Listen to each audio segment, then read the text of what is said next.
Ladies and gentlemen, boys and girls, welcome back to another Old World investigation. Today we're going to be taking a look at Watford, Ontario, just outside of Rockland Falls and Arkona, and about an hour drive from London, which were two places that we visited in our last explorations there. I mentioned in the London video the very, very obvious mud flood windows that Watford here has. If you haven't checked out that London video yet, be sure to go and check it out. That was quite the doozy, quite the juicy video, and that is probably only, 25% of what London has to offer. Nah, that's probably an overshot. I'd say a tenth of it. So we will be revisiting London there for further explorations. But since we did touch on Watford in that video, I want to do a short little dedicated video to Watford here. It's a very, very small town in essentially the middle of nowhere that has 1,500 residents. It seems to have always been steady, under 1,500 people there. They've been an increase since 2016 of 30 people to today's date. So it has always been a very small town, and yet we see some very, very beautiful and incredible brick structures that are located in this town. The entire city block, all the houses essentially are all these beautiful yellow brick and big old arches on them. We're going to cut to a few pictures here, but let's see if we can just get the quick little city view for you here. Yeah, here we go. So this is the Watford Library, and this is the main strip here. We'll just drop our little guy down here real quick. You can just get a sense of the buildings we're talking about here.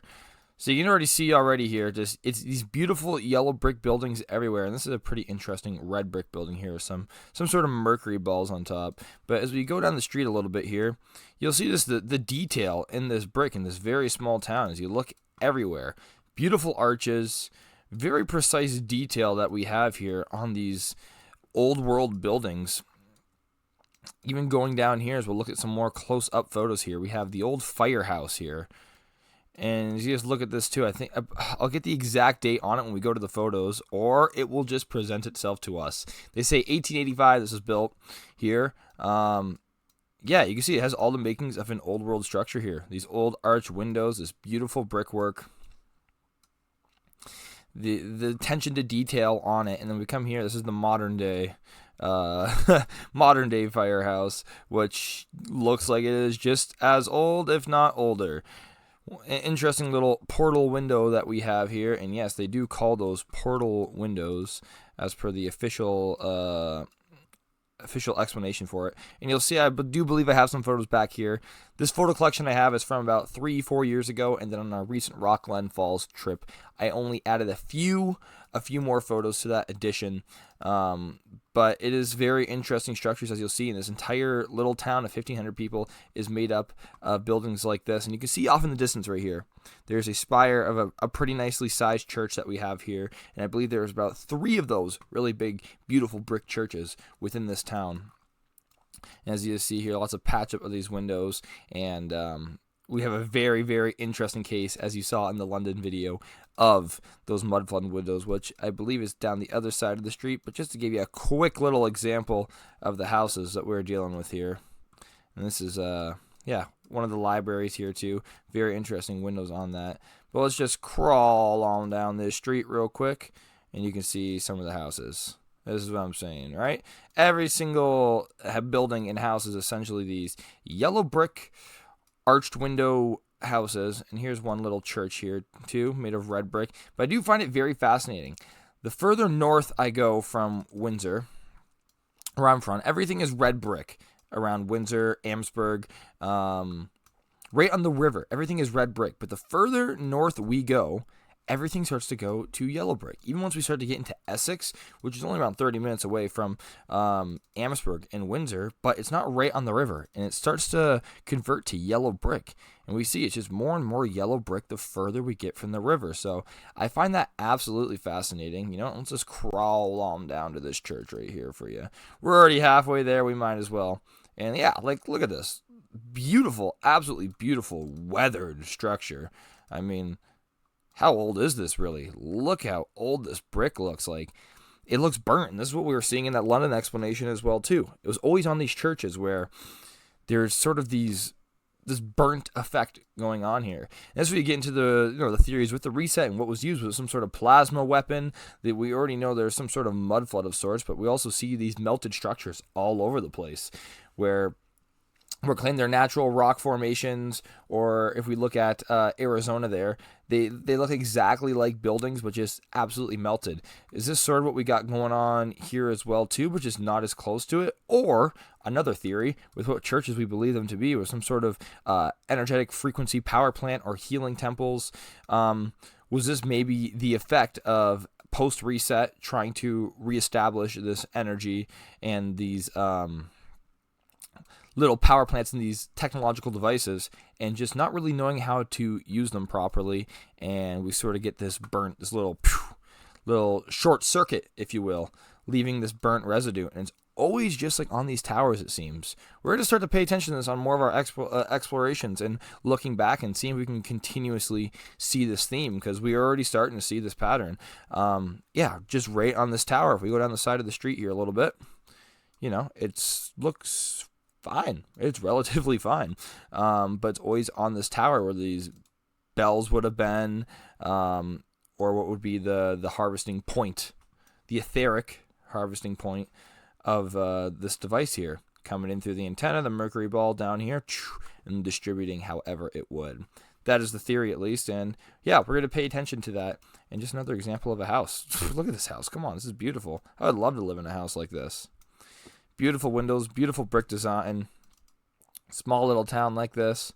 Looking down the road, we got another one here. It's absolutely everywhere we look. And just that theme of yellow brick, which is so fascinating. Honestly, you might not even have to look too much at the photos that I do have. Maybe I'll add a photo collage at the end. And for the time being here, let's just keep looking on this street view here. I think we got a little lost. Where are we? This is Main Strip. What is this? Let's drop our guy down here. Let's see where we are. We got photos inside of a Home Depot. All right. Yeah, let's just reset here. We'll find our next points to look at here, and we'll hop right back in with our little Google guy here. All right, would you look at that? Now we are all organized, and we got all our things together here. You'd think you would do this before you start recording, but we're just riffing it today. We're having fun. We're getting silly. No structure, really, so let's just dive right back into it. As you see, right when you come into Watford here, at least this is the way that we came in from off the 401. Coming into here, we hit fucking bricked up avenue.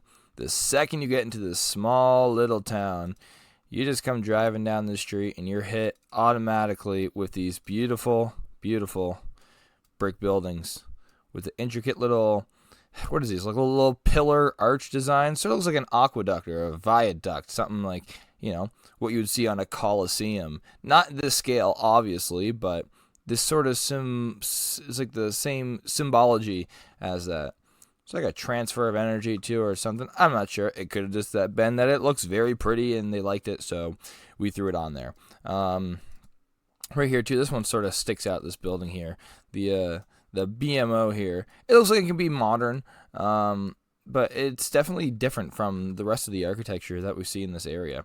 The most fascinating part of this on our first trip here, we were on our way to Rockland Falls, and we were like, all right, we need to park, we need a break. Let's check out this town. These buildings look pretty interesting. And we park, and we look to our left, and the very first thing we see is the Havelock Lodge, Masonic Lodge there. Very curious looking building, too. It looks like it's been through some shit. It's seen some shit. You see the patched up old windows or doorway. That looks like it could have been a doorway, and these were just added in. And you can see it was a part of a much bigger structure. It looks like this extended more. I actually do have one of the bricks here that were loose. I gotta grab this and bring it home, so I have that actually in my room on my little altar here. So that is a part of our setup now, but we're like, all right, this is a great sign. Let's get out. Let's start venturing. And you see more of that right here too, right? With the patching up of these, which necessarily doesn't mean anything, but it is interesting to see it on these specific type of buildings. This continuous patch up and complete reinventing of the building's what seems to be its original functions and the original way that it was laid out, as if with the height of the land or what is left of the buildings, it no longer suits or is no longer feasible to operate in that manner. And here's this little Mercury building I was talking about. The only red brick, well, it looks like one of the only old world red brick buildings, which still has these like Mercury type ball little symbols up here with some pretty interesting brickwork. But the most fascinating part about this, first take a peek at this as we're crawling down here. I don't want to spoil this little surprise here. We got a little date up here too. Ooh, we'll have to take a look at that. I think it says 1911 here. Let's look at that real quick. Let's look at that. Let's see what we got going on here. 1888 Williamson block. Interesting. 1888, all these 1800 dates. But if we look at this, I'm going to put some pictures up at the end. And this is what you would have saw if you watched that Old World London video, which once again, if you haven't seen it, be sure to check it out. Window's too big. Let's make it smaller. Look at this. You ready?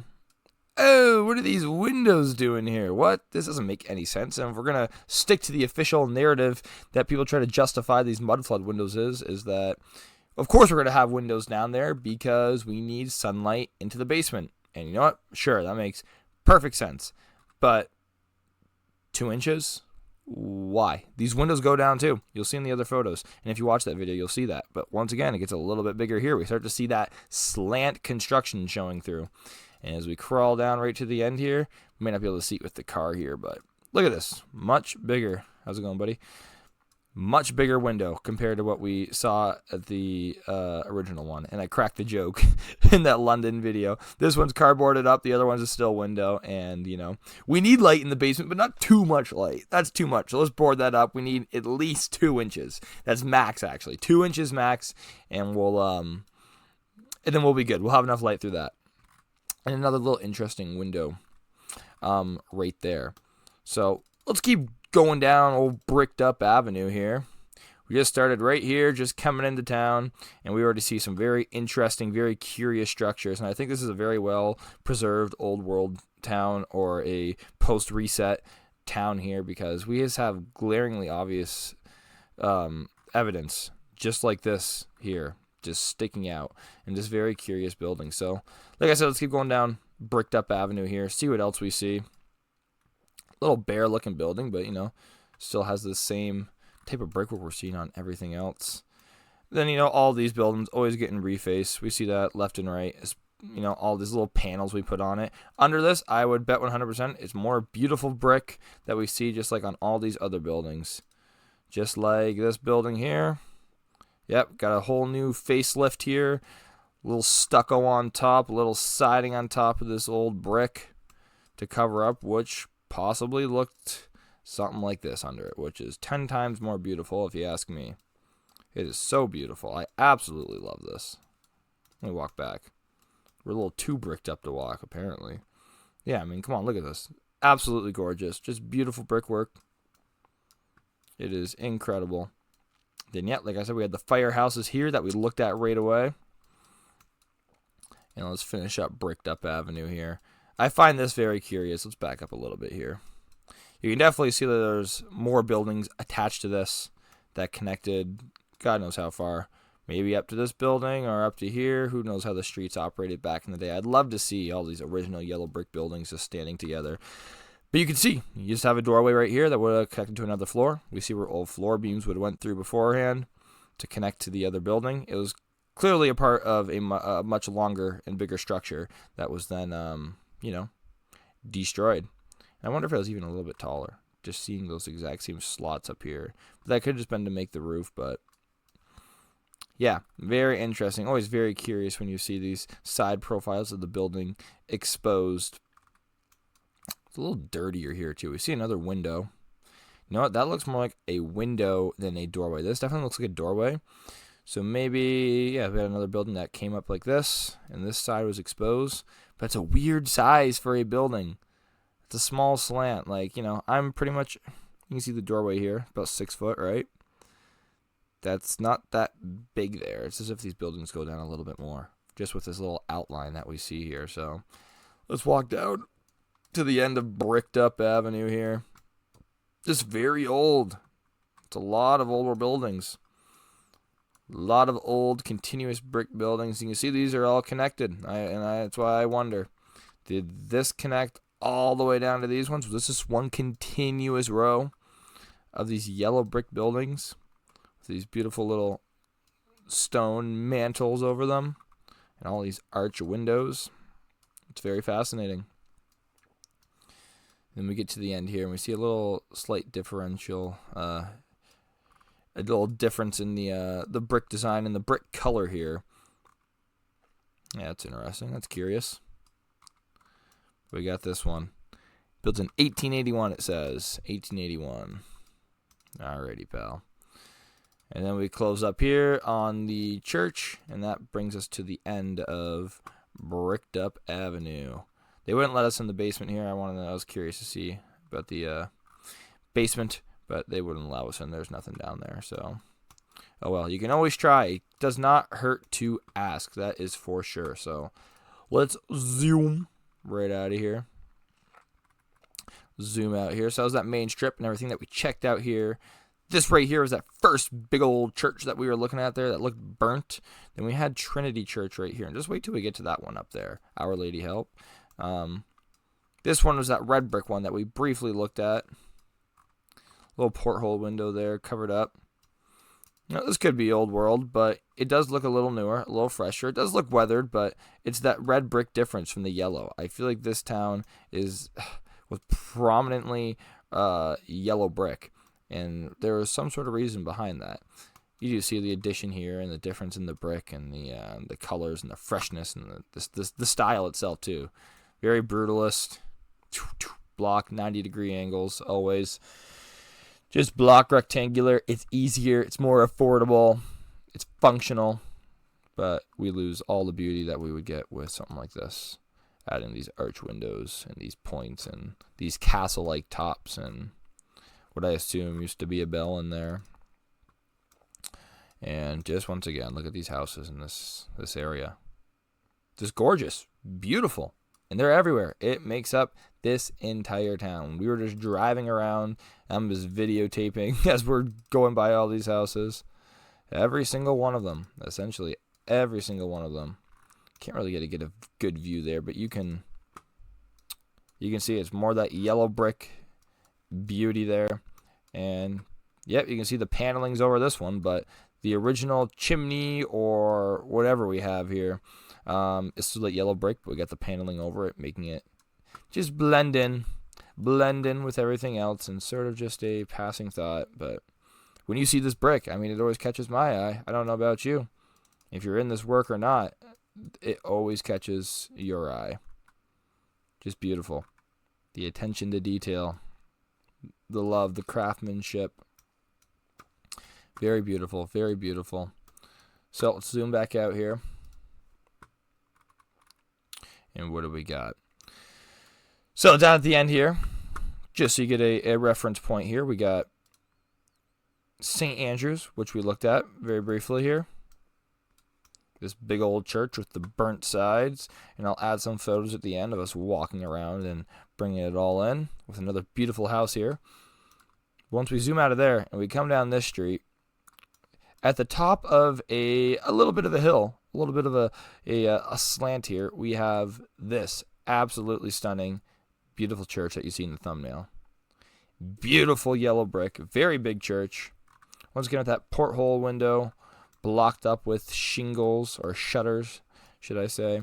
And we look down here, you can see a bit of the slant. And we capture that slant a little bit better in these photos that we will be exhibiting at the end of the video here. But yeah, another massive church, a block away from another massive yellow church, which is curious. Why were they so close? Why do we need them so close? Especially in a town that... Ooh, 1 second. We got a sneeze coming. Oi. Whew. Blessed we are, I guess. We're edging another one, but it's not coming, I don't think. Oh, a little numerology freak me here looking at this camera. 241 meters at 412. Love that.